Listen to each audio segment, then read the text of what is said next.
बिस्मिल्लाहिर्रहमानिर्रहीम। आज हम लफ्ज़ लिखते हैं, सीखते हैं एन को इस तरह से लिखते हैं। एक हमने सीधी लाइन लगाई और फिर इसको नीचे तक लेके आए, ऊपर से गोल किया ऐसे। एन जो है उर्दू में हमारे पास जैसे नून है, तो एन जो है वो नून जैसी आवाज़ निकालता है। अगर आप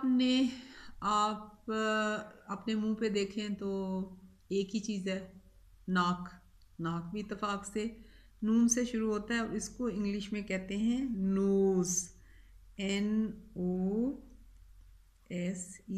नोज़। नोज़ को उर्दू में कहते हैं नाक, नून अलिफ ना और काफ साकिन, नाक।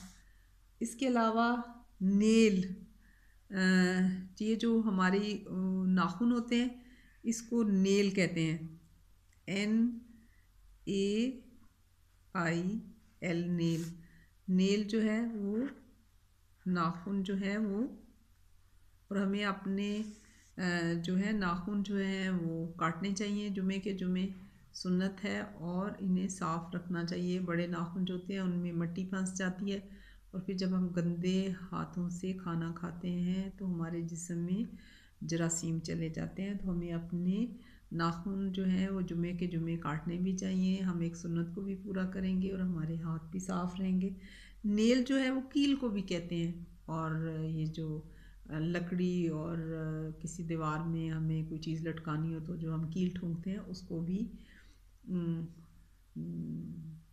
नेल कहते हैं। फिर नो, हम अगर किसी को जो है वो नो, नहीं, नो का मतलब होता है नहीं, तो नो, NO, नो, नहीं।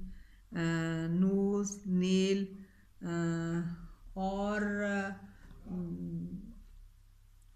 और एन से क्या स्टार्ट होता है, नेम, हमारा नेम, NAME, नेम जो है वो नाम को कहते हैं। जैसे कोई हमारे से पूछे कि आपका नाम क्या है तो वो पूछेगा व्हाट्स योर नेम, और हम कहेंगे my name is Abdullah, my name is Fatima. तो जो नेम है, नाम, वो भी एन से शुरू होता है।